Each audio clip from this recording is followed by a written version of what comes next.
Shane Van Gisbergen dominates another road course, this time at Sonoma, to claim his third NASCAR Cup Series win in his rookie season.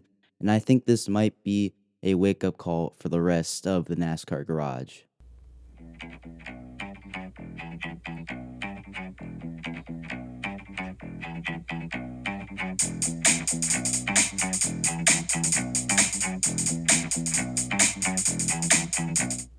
How's it going, everybody? Welcome back to Talking NASCAR, episode number 19. Today, we are going to be talking about and recapping the dominant win by Shane Van Gisbergen at Sonoma. Now, quick little disclaimer here. I was not able to actually watch this race. I was able to watch the highlights and the race recap on TNT, but I was actually at a baseball game that I was playing in on Sunday yesterday, and I was not able to watch it. But again, I was able to watch the highlights. So I'm sorry that this recap may not be the most accurate thing in the world. So I recommend go checking out Eric Estep on YouTube. He provides some really good race recaps and analysis. He is the person I get a lot of my inspiration from for this show. So go check him out if you really want a full in-depth analysis and recap of yesterday's race at Sonoma. But I'm going to try my best here without seeing much of the race. I do have the timeline provided me by NASCAR on NASCAR.com. I also have the race results that are available on several websites. So I'm going to do my best to look at that and give you the guys the best race recap I can. But how about Shane Van Gisbergen, everyone, when 97 laps, led 97 laps. He won a stage, and his teammate Ross Chastain won a stage. He pitted at the end of stage one to keep the track position, and then he did it again at the end of stage two, but still ended up winning the second stage. So, I mean, Shane Van Gisbergen was the best car. He was good on the short run, he was good on the long run. It was just overall really incredible for Shane Van Gisbergen. And frankly, the only guy that could compete with him on Sonoma's surface today was Connor Zilic. And that was yesterday on Saturday during the Xfinity Series race. And he unfortunately lost to Connor Zilic. But Shane Van Gisbergen versus Connor Zilic is going to be a fun matchup that I am going to love watching next year in the Cup Series. It's not confirmed, and we'll probably see more of it, though, on Sundays between Connor Zilic and Shane Van Gisbergen.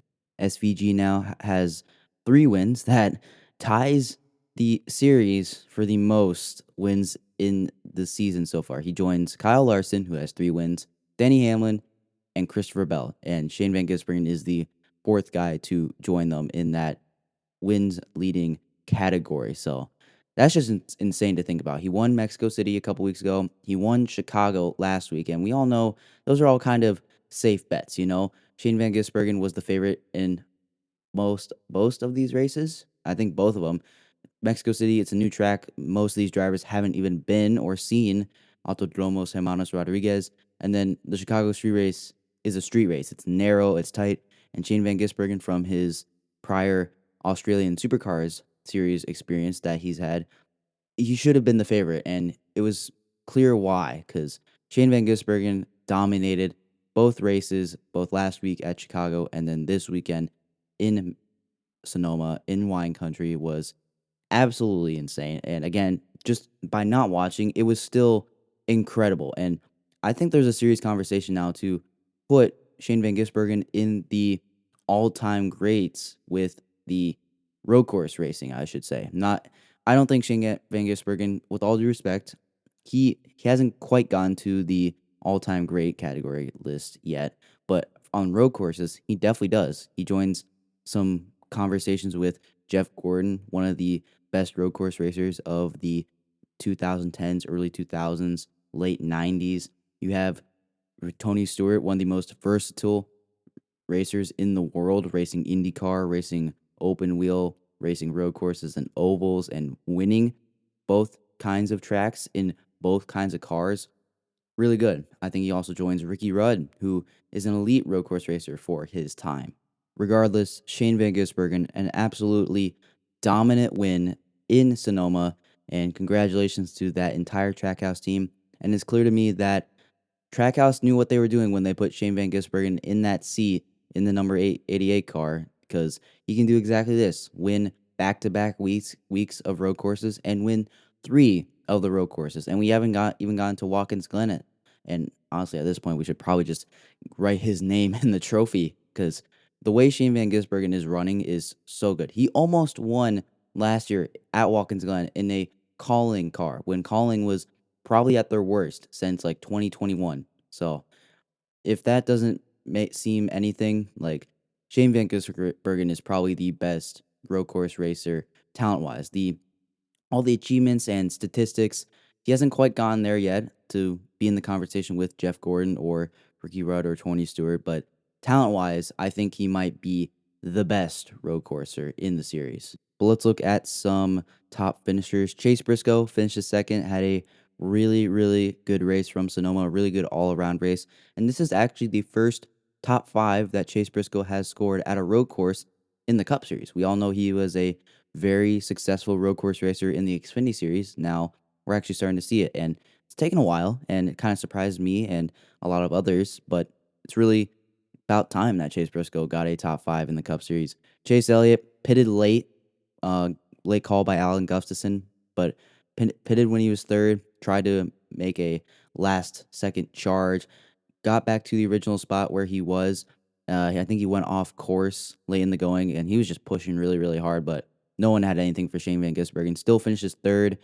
His was not able to eat into the lead, the regular season points lead of William Byron, who finished inside the top 10, finishing eighth. So was not really able to eat into Byron's regular season points lead. He still is in second over his teammate Kyle Larson, but trailing William Byron. Michael McDowell also pitted at the same time as Chase Elliott, was able to rally back to a fourth place finish. Good result for McDowell coming off a disappointing week last weekend in Chicago, but really good rebound for Michael McDowell. Christopher Bell finishes in fifth. Really good race for Bell. This is the kind of stuff we want to see from Bell. The consistent top 5 finishes. He had top 5 speed, I would say, last weekend in Chicago before he got wrecked. Mexico City, another road course he was very, very solid at. So I'm liking in the direction that Bell is heading. Tyler Reddick finishes sixth. We're starting to see the entire 23XI Racing camp start to come alive, especially on road courses. His teammate, Bubba Wallace, actually got some stage points today. Where did he finish? I'm looking for Bubba Wallace. He finished in 26th. Tough luck for Bubba, but at least both Team 23XI Racing cars got some stage points and good results. And then you have Ty Gibbs in seventh. Again, Ty Gibbs continues to ramp it up over the next couple weeks with Chris Gabehart on the box. I think this can only mean good things for Ty Gibbs. And Watkins Glen hasn't been the greatest there, but he's definitely been better there compared to Sonoma. And got a couple wild card tracks coming up with Daytona, so anything can happen with Ty Gibbs, but he finishes in seventh. We just said William Byron finished in eighth. Joey Logano finished top 10. He's quietly one of the better road course racers in the Cup Series. You don't think of him as a road course racer, one of the above average racers, but good top 10 for Joey there. Then you have Kyle Busch getting a top 10. There we go. Kyle Busch, he does need that. He is now up inside the top 20 in the playoff standings. We'll take a look at those in just a minute. So Kyle Busch, a good top 10 result there. And how about Brad Keselowski? Finished 11th. And despite him saying that there's too many road courses on the track, on the schedule, I should say, and he basically complaining about that because he may not be the best road course racer in the Cup Series, finished 11th. So good result for Brad Keselowski. His teammate Ryan Preece finished in 12th, Josh Berry in 13th. Daniel Suarez, despite getting spun by his teammate Ross Chastain, which was kind of an awkward moment, his current teammate Ross Chastain still finishes 14th. And I guess Suarez did get the last laugh because Chastain ended up finishing outside the top 20 and 24th. Yikes. Tough luck for Chastain, who did win a stage, though. Chastain did win a stage, though. So Suarez finishes 14th, Chastain 24th. Good day overall for Trackhouse. And then you have SVG winning. So Trackhouse, pretty solid day there. And then Justin Haley finished in 15th. So there you go. Spire Motorsports in the 7 car rounding out the top 15. They're your top finishers. Justin Haley actually got the Xfinity fastest lap. So shout out to Justin Haley. Again, Daytona coming up. So Justin Haley, a past winner at Daytona. So maybe a win might be in the cards for Justin Haley. Some other notable finishers outside the top 15. AJ Allmendinger finished 18th. Really did not have the same kind of showing that we expect him to have, but I guess he's kind of lost the title of the road course ringer. I think that belongs to Shane Van Gisbergen now because we haven't seen that out of him these last couple weeks. So maybe Allmendinger isn't quite the road course ringer that we knew. Chris Buescher in 16th. He's a generally good road course racer. Two disappointing finishes, though, on road courses these past 2 weeks. So maybe Buescher is starting to cool off a little bit. Hopefully, though, he can continue to stay hot and stay consistent before the playoffs start. Ty Dillon continues to wreak havoc on brackets. He edges Alex Bowman out by 2 spots to advance to the final four. Oh my gosh, Ty Dillon. I know I haven't talked a lot about the in-season challenge, mostly because my bracket got busted and I made my predictions, but Ty Dillon continues to go on his Cinderella story. Again, the credit to Eric Estep. His joke about it is he hasn't gone back into pumpkin mode yet. So Ty Dillon finishes inside the top 20, finishes 17th, edging Alex Bowman out by 2 spots. He finished at 19th. Man, that's crazy. And Alex Bowman's a good road course racer, so that really, really surprises me. Denny Hamlin finishes in 20th as well. Ah, got spun early in the race. Again, Hamlin's not the best road course racer, and Sonoma has not treated Hamlin well recently. In 2023, hit the inside wall on the dogleg front straightaway and wrecked, blended toe link, and then last year in 2024, blew a motor. So Denny Hamlin, at least he finished a race, but Sonoma definitely not the best track for Denny Hamlin. Looking at some other finishers, we just mentioned Chastain in 24th, Bubba Wallace in 26th. Eric Jones and John Hunter Nemechek. Nemechek edges out Eric Jones, even though both didn't really have a good finish. But Nemechek will also move on to the final round. Carson Osvar got spun by Josh Berry late in the race, finished 32nd. I mean, from looking at the highlights, Josh Berry just missed the corner and drove through Osvar and spun him out. So there's that for Carson Osvar. Ricky Stenhouse Jr. in 33rd. Got spun, hit the tire barrier, brought out a caution late in the going. So I think Stenhouse actually was having a pretty solid day, especially for Stenhouse on the road course. So Stenhouse in 33rd, Kyle Larson in 35th. Tough luck for Larson. I mean, got caught up in another crash. It just really is not Larson's day. He was leading at the end of stage 2, but got passed by Shane Van Gisbergen late, and it got caught up in another crash. And then Ryan Blaney got spun pretty much not on his own doing. Chris Buescher was loose underneath him. A lot of people have noticed recently, and I have noticed this a little bit too, that people are driving Ryan Blaney really, really aggressively. And I guess Ryan Blaney is just not really retaliating. He'll yell and swear on the radio and get all mad about it, but he won't retaliate, which you can view as two ways. You can view it as, well, it's good that Blaney's gonna take it and not really be a man. He's gonna take the high road, I guess. But on the other side of it, he really just doesn't really care. So I don't know. Tough to see Ryan Blaney finished in 36th, and then Noah Gregson was several laps down. He got caught. He got spun. He got some big damage from Ryan Preece, and Ryan Preece, his right front fender was torn off. So Ryan Preece still finished inside the top 15, and Noah Gregson down in 37th. So there you go. Those are the notable finishers from today's race at Sonoma. Now taking a look at the playoff bubble. Tyler Reddick still is sitting in 13th, well above the cut line. Chris Buescher in 14th, 34 points above the cut line. Bowman, 32 points above the cut line in 15th. And then Bubba Wallace and Ryan Preece remain locked together in 16th and 17th. Preece out by 3, Wallace in by 3. And Kyle Busch moves up into the top 20. He is only 37 points out of the playoffs. I do think that this playoff cut line will kind of fluctuate a little bit. I do expect that we'll see at least one more new winner with Daytona coming up, and we all saw with Harrison Burton, Austin Dillon last year. So a lot of things can happen. I do think Kyle Busch does still need to win his way in. Same with Allmendinger, who's 50 points out. Gibbs is 60 points out. Eric Jones is 68 points out. Mike McDowell, 70 points out. Nemechek out by 85. And then Stenhouse and Hosvar each over 90 points out. And then Zane Smith, the other guy that's below 100 points out. And then the next guy is Brad Keselowski, 136 points out in 27th. So there's a look at your playoff bubble. Now looking at the regular season points standings, Byron continues to lead over Chase Elliott. The gap remains at a small margin, 14 points. Byron leads over Elliott. Kyle Larson is 44 points back of William Byron. How about Tyler Reddick getting up to fourth? He's only 53 points back from William Byron. And then Hamlin out by 62 and Bell out by 71. Then you go back to Blaney, who's 123 points out. But there you go.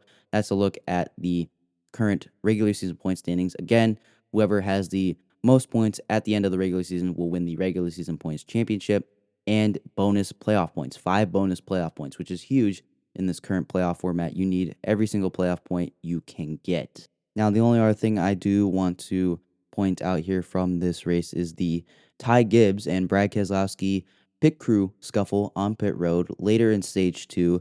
A little backstory here: Ty Gibbs kind of ran into Brad Keselowski's crew member and knocked the tire out of his hand. And I want to credit Eric Estep once again on YouTube. I actually watched his video earlier today, and he had some screenshots of the 2 pit entries for Ty Gibbs. The first was in stage 1, and he highlighted a orange piece of tape on the outside of Brad Keselowski's pit box where Ty Gibbs ran over and had a successful pit entry. And now his second pit stop in stage 2 was not quite on that line. It was actually way farther in, so that must be why Ty Gibbs ran into Brad Keselowski's. Now, after that all happened, the 2 pit crews got into each other and had to be separated. So it was a really interesting scenario on pit road. And this is not the first time Ty Gibbs has gone into some controversy on pit road. Remember, he swerved at Ty Dillon back in 2022 at Texas, and he got penalized for that. NASCAR said they are going to look more at the pit crew altercation than the offense that Ty Gibbs committed. Now, I don't think Ty Gibbs broke a rule per se.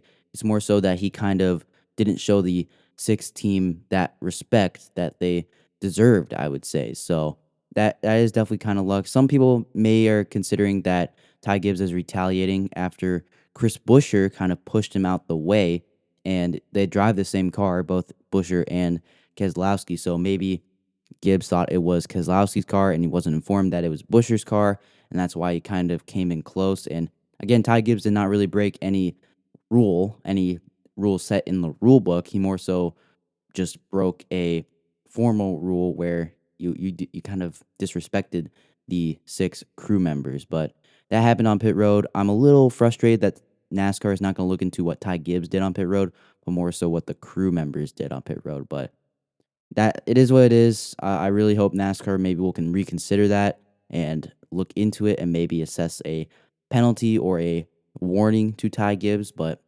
that's what really happened in the race. That's the other thing, because really the race got kind of boring, and besides all the little self spins and other little spins, there was nothing really else to go on during the race.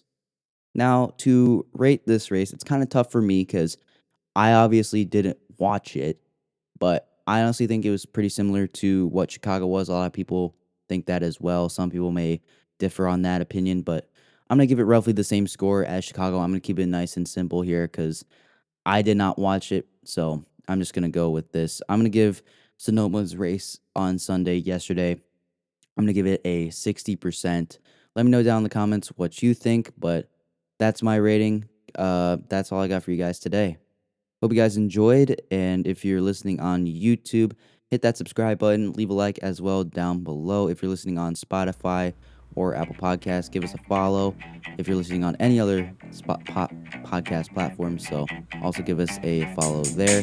But that's all I got for you guys today, and I'll see you in the next episode, another news episode. So I hope you guys enjoy this one, and I'll see you in the next one. Bye.